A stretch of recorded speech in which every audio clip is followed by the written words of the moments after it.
বিসমিল্লাহির রহমানির রহিম। প্রিয় ছাত্রছাত্রীরা, আশা করি সবাই তোমরা ভালো আছো। আজকে আমরা শুরু করতে যাচ্ছি নবম, দশম ও এইচএসসি পরীক্ষার্থীদের জন্য পদার্থবিজ্ঞানের কাজ, ক্ষমতা ও শক্তি অধ্যায়ের কিভাবে সিমুলেশন পদ্ধতিতে বিভব শক্তির অঙ্কগুলো করা যায় সেটা নিয়ে আজকে আমরা আলোচনা করব।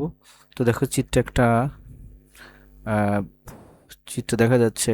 এখানে একটা বস্তু দেওয়া আছে। দেখো, এই যে এখানে একটা বস্তু, এই যে দেখো, এখানে একটা ঘনক আকৃতির বস্তু দেওয়া আছে।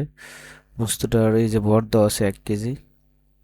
তারপরে উচ্চতা এখানে আমরা দিয়ে দিলাম উচ্চতা। হুম উচ্চতা আমরা এখানে সুন্দর করে আমরা যদি দিয়ে দিই, 1 মিটার দিয়ে দিলাম উচ্চতা। জি এর মান দেওয়া আছে 9.8। তাহলে এই বস্তুটা কিভাবে কাজ করে দেখো। এই যে দেখো,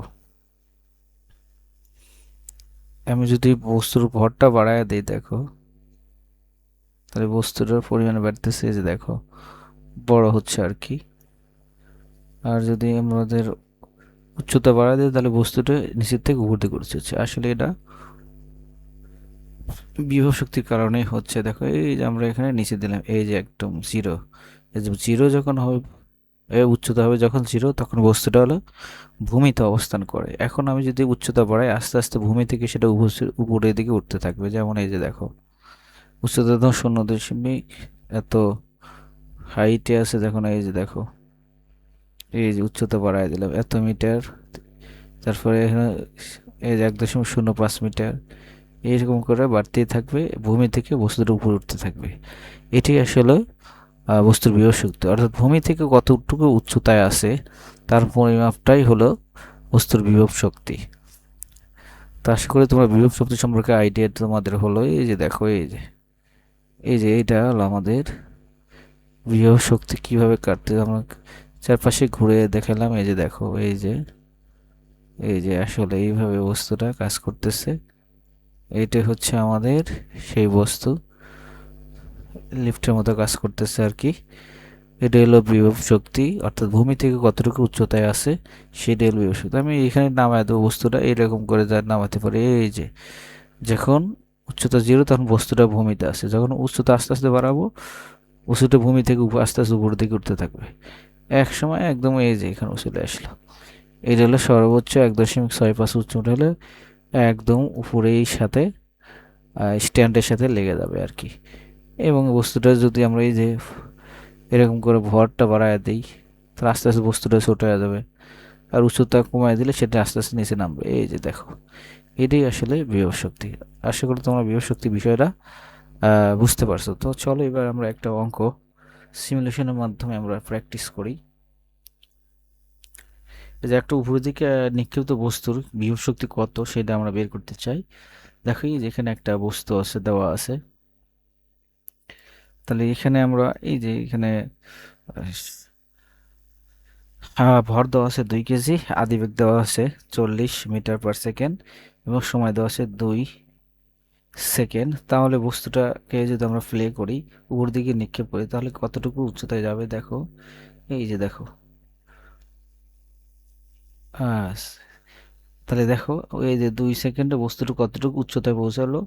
এই যে 60.45 মিটার, অর্থাৎ ভূমি থেকে কতটুকু উচ্চতায় আছে বস্তুটা, অর্থাৎ 60.4 মিটার। অর্থাৎ 2 কেজি একটা ভরের বস্তুকে যদি 40 মিটার/সেকেন্ড বেগে, মানে এত আদি বেগে যদি উপর দিকে নিক্ষেপ করি, তাহলে 2 সেকেন্ড পর বস্তুটি কতটুকু উচ্চতায় পৌঁছাবে?